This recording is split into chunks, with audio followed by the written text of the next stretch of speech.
Hello bachcho, our question is the phase of cell cycle in which centriole of animal cell duplicates is. So centriole duplication animal cell में which is required for cell division, जो cell division के लिए जरूरी है in animal cell. So it is formed during the S phase of cell cycle. During the S phase of cell cycle. S phase जो है, इस phase के अंदर दो इवेंट होते हैं. एक इवेंट होता है in cytoplasm of cell, cytoplasm of cell, और दूसरा होता है न्यूक्लियोप्लाज्म ऑफ न्यूक्लियस. न्यूक्लियस के nucleoplasm of nucleus.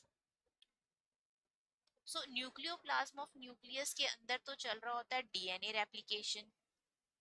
DNA replicate करता है, डीएनए डबल होता है. एंड साइटोप्लाज्म के अंदर सेंट्रियोल डुप्लीकेशन होता है. एनिमल सेल के साइटोप्लाज्म में सेंट्रियोल डुप्लीकेशन होता है during the S phase.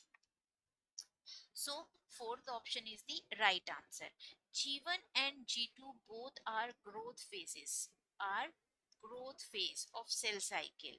Growth phase होती हैं जहां पर अगर हम बात करें तो सेल ऑर्गेनली डुप्लीकेशन होता है. और most of cell organelle duplication कहाँ हो जाता है, जीवन में ही हो जाता है. कुछ cell organelle like mitochondria, ER वगैरह डुप्लीकेट होती है जी2 में भी. एंड दूसरी चीज यहाँ पे कुछ आरएनएस, प्रोटीन्स भी सिंथेसाइज होते हैं. तो बेसिकली सेल की ग्रोथ फेज होती है ये. M phase actual cell division phase है. This is actual cell division phase. Division phase, तो डिवीजन फेज में तो डुप्लीकेशन नहीं होता कोई चीज. सेंट्रियोल डुप्लीकेशन जो है वो पहले ही हो चुका होता है इस फेज में. So M phase is basically division phase which is take place by karyokinesis and cytokinesis respectively. So fourth one is the right answer. Hope you understand the question. All the best.